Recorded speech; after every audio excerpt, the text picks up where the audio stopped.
Hi guys, my name is Anonymous Cheese and I make games. Today we're talking about a tiny little project I got an idea for in January 2025 alongside a couple of other small ideas like Mukbang, the Hippo, and Knickers and Knots. I was talking with a friend about my idea for a cleaning simulator at a graveyard, where you play as someone who can communicate with the dead and have conversations with the gravestones.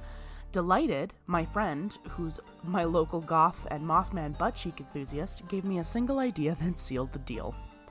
What if one of the gravestones said uwu? And so I set out to make the Gravekeeper.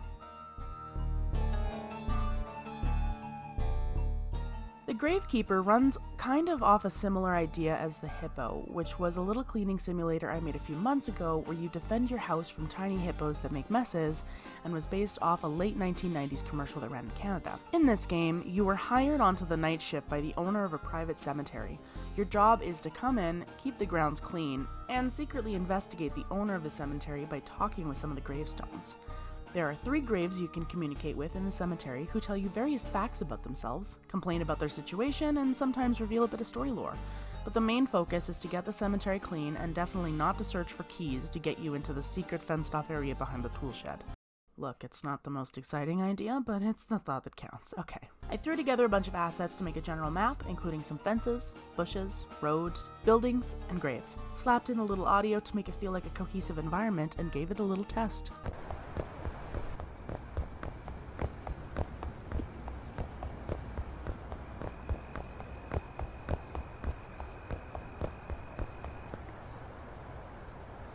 Excellent. Who needs prototyping when you can just do the thing? And my motto is to just do it. Over the course of a couple weekends, I just worked on the map. I added mesh details, bushes, changed the lighting, etc. I had to, of course, make sure that it would run on a minimal amount of RAM so that it would run smoothly for as many people as possible. So I fought tooth and nail with any kind of frame drops or lag to try to reduce the game getting caught up. This meant making it so that most things didn't cast a shadow and implementing a tree line backdrop instead of having as many trees as I wanted. I'm not skilled enough yet with being able to figure out the most effective way to do everything. Tutorials only get me so far and AI bad, so even with the trees and bushes having level of detail groups to manage when to fade in and out of high detail and low detail meshes, something was still causing a frame dump every few frames, so I got rid of a bunch of bushes, eliminated detail meshes on the terrain, deleted a bunch of trees, and added a tree line background to try and make it as cost efficient as possible. When everything was said and done, this is what I had.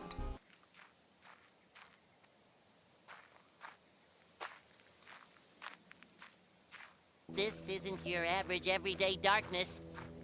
This is advanced darkness. From there, I added details to certain spots of the map. In the tool shed, there needed to be various things laying about, and I needed to start thinking about how I was going to stretch out the gameplay a little bit. So I started considering my options while placing things around the environment that would tie into your job as a cleaner. Things like full trash cans, wilted flowers that would need to be thrown away, other trash items around the compound that would need to be taken care of, and more. I also needed to put in the tools that the player would need to pick up every night before they could begin cleaning. So I grabbed a random broom from a gardening pack I had, a flashlight from a survival kit I had, and reused a garbage bag box model and texture I'd made for my previous game, the Hippo, and threw those in there too. Aside from the secret area stuff to outfit and complete, the next logical thing I decided I needed to start on was scripting. In order to really get a feel for how everything was working, I had to start throwing some simple scripts together. So, using the new MSI keyboard I got for my birthday that I can't figure out how to change the lights on, I clickety-clacked away until I had a script for using the flashlight, a script for opening doors, a script for collecting objects, and a script for tracking bulls so that the game could detect if the player was allowed to unlock the gate or not.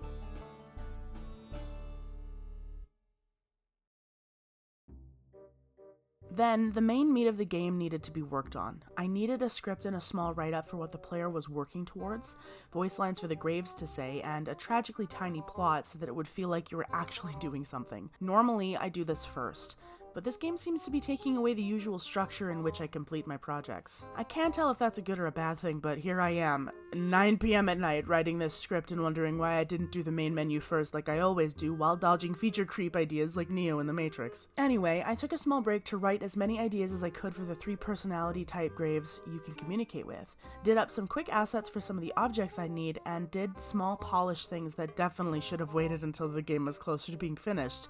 but I can do what I want because you're not my real mom. I decided that the graves had lingering spirits that needed items in order to truly pass on, so I assembled a few more assets and hid them around the cemetery for you to find. 1 item per day per gravestone. The player would clean the cemetery, talk with the gravestones, find and deliver the items, and then come back again next week to do it all over again. You do this 4 times before the spirits finally pass on, and now you're left with one final challenge. Nah, what? You didn't expect me to spoil the game for you, do you? Nah, go check it out. But I will say there's no big boss fight. You literally just have to do the things the game tells you to do. While I put things together, I sprinkle in audio here and there rather than saving it all for the end. While I'm writing scripts, I may as well implement the audio at the same time, so usually I'll have a few programs open at once to find audio, edit it, and throw it in as I'm implementing something that needs it. Things like random scripts to play random bird or cricket sounds, to a little script to make it so that bushes make a sound when you run through them. It all matters to make an immersive experience. So I set these up as I go or as I need them. The first sound I implement is usually the background ambience, then environmental sounds like owls, birds, and crickets. Then there were sound effects as mechanics were made. I wanted the bushes to crinkle when you ran through them. I wanted a simple stepping sound that would work for all surfaces so I wouldn't have to figure out surface materials or add collider boxes to specific areas. Unity doesn't have a built-in function for audio occlusion like Unreal Engine does, so I made a script that would modify the volume of the ambience when you were inside the tool shed to make it more realistic. Could I have used a plugin like Fmod? Yeah, I could have. Did I know that that plugin existed up until me writing this script?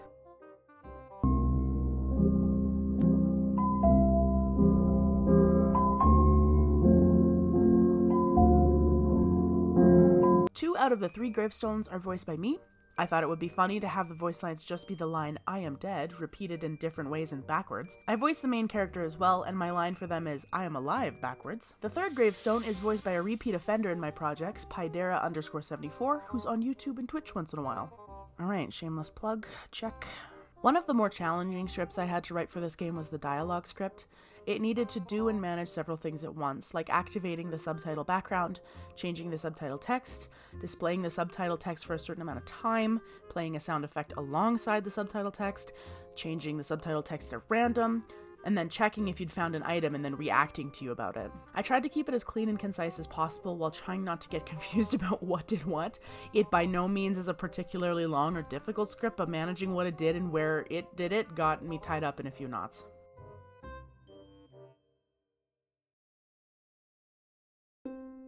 Similar to Mukbang and the Hippo, there wasn't a lot going on in the game, but managing all of it at once while making sure nothing interfered with anything else is where it can get a bit hairy. Also, because I've learned from my mistakes, no diagrams were necessary for this project. The gameplay loop was simple and concise enough that I didn't need to track offshoots of certain things happening at certain times. It was very smooth. From there, I whipped up a quick main menu, did a little introduction text, play tested everything, and then I was done. This project didn't really teach me anything new. I honed a lot of knowledge I already had, and I think I earned myself a few new brain wrinkles in efficiency and best practices. It was, however, the first time I delved into any kind of dialogue system with an NPC, and I hope to get better at this in the future for when I'm ready to continue work on one of my other projects, Tardigrade Takeover, where you can talk to a Planaria buddy named Gummy for some quests. Not a lot really stumped me about this project either, outside of writing and not really having a cohesive idea to begin with. Honestly, this project was the most loosey-goosey project out of all the ones I've tackled so far, in the sense that I didn't have a clear direction for it right off the bat in preparation of it being developed. Normally, I'll write a full script write-up, develop a rough map of where the game goes from start to end, then fill in the gaps as I go along or as ideas come to me. This project started with not a lot, and ended with just a little bit more than that. But I'm still happy with it. It's another fun little experience to add to my collection of little experiences. I'll be finishing 2 more side projects before resuming work on Tardigrade Takeover. I have a couple of visual novel ideas I've been on and off working on that I want to bang out to feed the brain-eating amoebas in my head before I go back to any bigger projects. I don't have a page for the other visual novel yet, but I guess I can give something away here. It's a tiny little romantic story, not at all based off a particularly duty-filled shooter game that's close to my heart, where you move through several missions with various task force members, and maybe smooch them a little. As always, you can check me out on X at Opalizard or at AnonCheese. Sometimes I post something relevant. Then there's my YouTube, where I post teasers, trailers, bugs, funnies, and spotlights of current projects or upcoming games. Lastly, there's my itch.io page, where you can click around and find some of my other projects I'm working on or have completed, including Knickers and Knots and Tardigrade Takeover. See you in the next game.